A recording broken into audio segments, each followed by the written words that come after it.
Amy and welcome to Hooked on Stories. So this week I'm actually doing something a little bit different.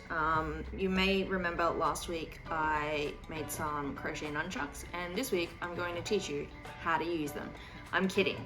This week I thought it would be good to be able to take a break from crochet, because I think personally I needed it just for creativity, and also I think my hands needed it as well, but to also have an opportunity to, I guess, cover some of the things about hand care that I wish I'd kind of known at least 8 months ago when I started crocheting.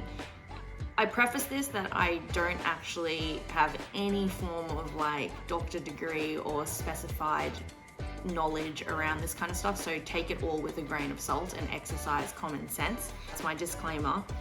But I thought I'd just run through a few of the things that I've at least found helpful for me in taking care of my hands.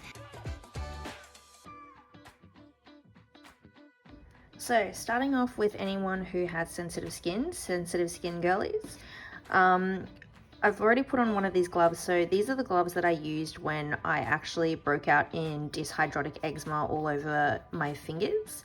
Wasn't sure, and my dermatologist and doctor also weren't sure what was the thing that triggered it, but the only thing that I could pinpoint that was slightly different in my life was that I had started crocheting 6 months ago, and I was also using a lot of different yarns with a lot of different yarn dye lots and all that kind of stuff. So I got these gloves they're just cotton gloves from the local chemist or pharmacy, and they also sell them online as well, but they've been really good because you can just wash them and they fit really well, as you saw too. So it takes a little bit of getting used to when you're trying to crochet, but it's honestly not too bad. And because I had to use a bunch of steroids and ointments to get that inflammation and eczema / dermatitis down, these were just really good because then the medicine wouldn't rub off onto the yarn and it wouldn't kind of keep on my skin, at least, so I could heal faster. So that's my first tip for some hand care.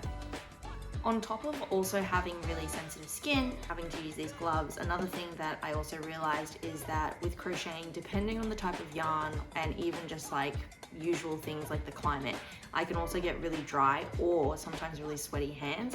And I legitimately, like, not sponsored, legitimately think that this Vaseline Deep Restore is actually really good for my skin. Pretty sensitive skin, and this has been great.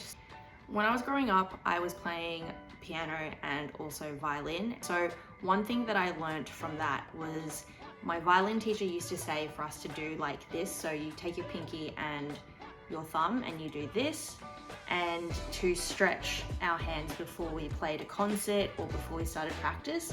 So you kind of go in between your fingers and you switch over and you do the other side.